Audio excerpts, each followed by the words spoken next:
ভারত এমন প্যাচ কষে যা থেকে বাংলাদেশ বাঁচতে পারে না, আর ভারতের প্যাচে ফেসে ভারতের সামনে ঝুঁকতে বাধ্য হয় মোহাম্মদ ইউনূস।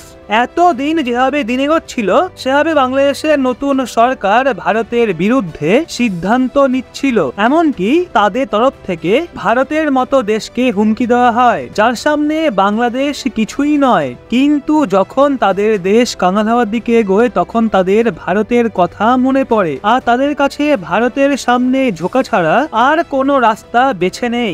যার জন্য প্রথমবার এমনটা হয়েছে যখন বাংলাদেশের নতুন সরকারের তরফ থেকে ভারতকে নিয়ে অনেক বড় কথা বলা হয়েছে, কারণ না শুধু ভারত একা বাংলাদেশকে পাছাড় মারে, বরং এখন তো রাশিয়া অস্ট্রেলিয়ার মতো দেশও বাংলাদেশের বিরুদ্ধে বড় বড় পদক্ষেপ নিয়েছে, যেটা আগের দিনের ভিডিওতে আপনাদের বলেছি। তো সম্পূর্ণ আপডেটটা অবশ্যই আমরা জানবো। তবে বন্ধুরা, তার আগে একটা ছোট্ট অনুরোধ আপনাদের কাছে, বহু বছর ধরে খেটে তোমাদের সাপোর্ট পেয়ে তৈরি হওয়া আমাদের রহস্য বাংলা চ্যানেলটা হ্যাক হয়ে গেছে।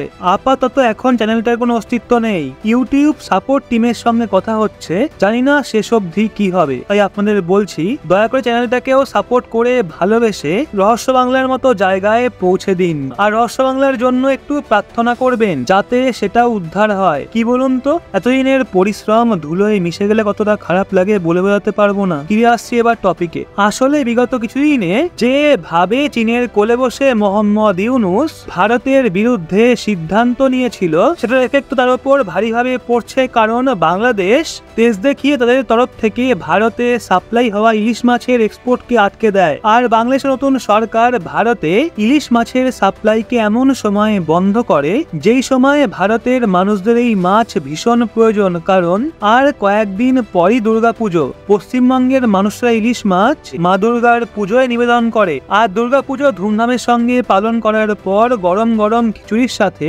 ইলিশ মাছ ভাজা খেতে ভীষণ পছন্দ করে। কথাটা ঠিক বললাম তো? জানাবেন কিন্তু কমেন্টে। যার জন্য প্রতি বছর দুর্গাপুজো আসার আগে এই মাছের ডিমান্ড মারাত্মক হারে বৃদ্ধি পায়, আর সমস্ত বাঙালির ঘরে ইলিশ মাছ অবশ্যই রান্না করা হয়। কিন্তু এইবার সেরকমটা তো দেখতে পাওয়া যাচ্ছে না, কেননা ইলিশ মাছ ভারতে অনেক কম পাওয়া যায়, সেই জন্যই মাছ আমরা বাংলাদেশের থেকে কিনি। কিন্তু শেখ হাসিনার সরকার পড়ে যাওয়ার পর এইবার মোহাম্মদ ইউনূসের নতুন সরকার ভারতের জন্য ইলিশ মাছের এক্সপোর্টই বন্ধ করে দিয়েছে। শুধু এক্সপোর্টই বন্ধ করে না, বরং ভারতের জন্যই মাছের সাপ্লাইয়ে পুরোপুরি ব্যান লাগিয়ে দেয়। যার জন্য বাংলাদেশে নতুন সরকারের তরফ থেকে নেওয়া এই সিদ্ধান্ত ভারতের মোটেও পছন্দ হয় না, কারণ বাংলাদেশ এইভাবে ভারতকে ব্ল্যাকমেল করার চেষ্টা করছে, এবং মোহাম্মদ ইউনূসের দ্বারা বারবার ভারতের ওপর চাপ সৃষ্টি করা হচ্ছে যে ভারত যেইভাবেই হোক তিস্তা নদীর জলবন্টন সমঝোতাকে ফাইনাল করুক, নয়তো তারা এই বিষয়টাকে ইন্টারন্যাশনাল পর্যায়ে নিয়ে যাবে। আপাতত বাংলাদেশের মনে হয় তারা বিশ্বে ইলিশ মাছের সবচেয়ে বড় প্রডিউসার এন্ড এক্সপোর্টার, যার জন্য যদি তাদের দ্বারা ভারতকে ইলিশ মাছের এক্সপোর্ট বন্ধ করে দেওয়া হয়, ভারত তাদের সঙ্গে তিস্তা নদী জলবন্টন সমঝোতায় সহমত হয়ে যাবে। কিন্তু ওই সময় বাংলাদেশের নতুন সরকার হয়তো ভুলে গেছিল যে তাদের দ্বারা এই ধরনের কথাবার্তা ভারতকে বলা হচ্ছে, যার জন্য ভারত যদি একটা পদক্ষেপ নেয় বাংলাদেশের বিরুদ্ধে, তো বাংলাদেশকে ধুলোয় মেশা থেকে কেউ আটকাতে পারবে না। আর এর মাঝে যখন আদানি গ্রুপের মনে হয় যে বাংলাদেশ ভারতের সঙ্গে পাঙ্গা নিচ্ছে আর ভারতের জন্য করা ইলিশ মাছের এক্সপোর্ট তারা বন্ধ করে দিয়েছে, সেই সঙ্গে ভারতের ওপর জোর জবরদস্তি চাপ সৃষ্টি করা হচ্ছে যে ভারত তাদের সঙ্গে তিস্তা নদী নিয়ে সমঝোতা করুক। তো আদানি গ্রুপও অ্যাকশনে চলে আসে। আদানি পাওয়ারের তরফ থেকে সোজা বাংলাদেশকে ওয়ার্নিং দিয়ে দেওয়া হয় যে আপনারা আমাদের $500 মিলিয়ন বকেয়া মেটান, নয়তো আমরা আপনাদের করা বিদ্যুতের সাপ্লাই বন্ধ করে দেব।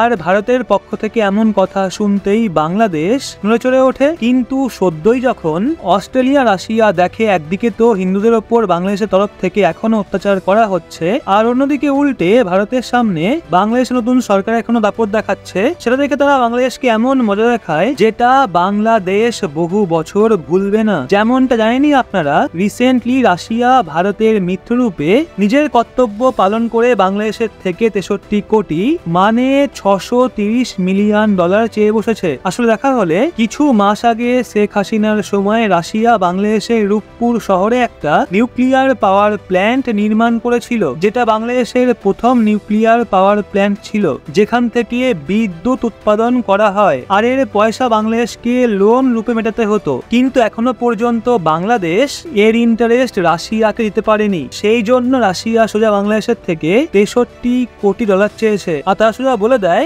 বাংলাদেশ যদি এই পয়সা 15ই সেপ্টেম্বরের আগে না দেয় তাহলে তার উপর অতিরিক্ত বোঝা চাপানো হবে। আপাতত এর পেমেন্ট ব্যাংক অফ চায়নার সাংহাই শাখার মাধ্যমে করা হবে, আর ওখানে এর মাঝে নন বিজনেস ডে, সেই জন্য বাংলাদেশ আরো 3 দিন সময় পেয়ে গেছে, যার জন্য তারা 18ই সেপ্টেম্বর পর্যন্ত সময় পেয়েছে, যার মধ্যে রাশিয়াকে তাদের $63 কোটি মেটাতে হবে। মানেই মোহাম্মদ ইউনূসের হাতে মাত্র 4-5 দিনই সময় রয়েছে। এর জন্য তাদের মাথার ওপর বিপদের কালো মেঘ ঘনীভূত হচ্ছে যে কিভাবেই টাকা মেটানো যায়, কেননা না তো তারা এখন ভারতের সঙ্গ পাবে, আর না তো তাদের কাছে পয়সা রয়েছে যা দিয়ে তারা এই ঋণ মেটাতে পারে। শুধু এটুকুই না, এর মাঝে অস্ট্রেলিয়ার তরফ থেকেও বাংলাদেশকে সরাসরি ওয়ার্নিং দেওয়া হয়েছে যে তারা হিন্দুদের ওপর হওয়া অত্যাচার বন্ধ করুক, নয়তো অস্ট্রেলিয়া বাংলাদেশের বিরুদ্ধে কড়া অ্যাকশন নিতে বিন্দুমাত্র ভাববে না। যার জন্য বাংলাদেশ অস্ট্রেলিয়ার সঙ্গে যে বাণিজ্য করে এবং সেখান থেকে কয়লা ইম্পোর্ট করে তাতেও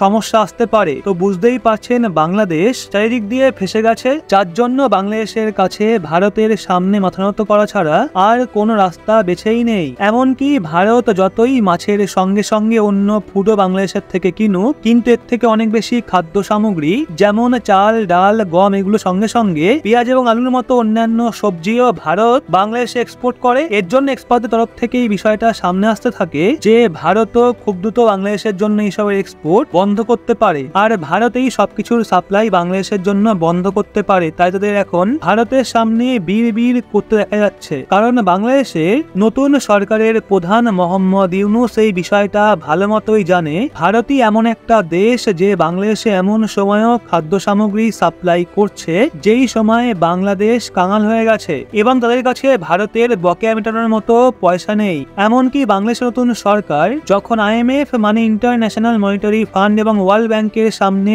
পয়সা চাওয়ার জন্য হাত পাচ্ছে, তো তারাও বাংলাদেশকে তাড়িয়ে দিচ্ছে, আর এখন বাংলাদেশ কারো কাছ থেকেই পয়সা পাচ্ছে না। যার জন্য সমস্ত রাস্তা বন্ধ হওয়ার পর ভারতের সঙ্গে সম্পর্ক নিয়ে বাংলাদেশের অন্তর্বর্তী সরকারের প্রধান মোহাম্মদ ইউনূসের সুর বদলাতে দেখা যাচ্ছে, আর সে ভারতের সঙ্গে সম্পর্ক ঠিক করার কথা বলেছে এবং তিস্তা নদী জলবন্টন সমঝোতা নিয়ে যে চাপ সৃষ্টি করছিল ভারতের ওপর, সেটা নিয়ে তারা নিজেরা ভারতের সাথে সহমত হওয়ার জন্য প্রস্তুত রয়েছে। আপাতত আপনাদের কি মনে হয় এখন ভারতের সুবিধাবাদী বাংলাদেশের সঙ্গে কি করা উচিত? নিজের মতামত কমেন্টে অবশ্যই জানান, আর আমাদের ভিডিও আপনার ভালো লাগলে অবশ্যই একটা লাইক এবং চ্যানেলটা সাবস্ক্রাইব করে আমাদের সঙ্গে থাকুন। ঠিক যেরকম ভালোবাসা আপনারা রহস্য বাংলার প্রতি দিয়েছিলেন, সেরকম একই রকম ভালোবাসা আপনারা অনলি বাংলাকেও দিন।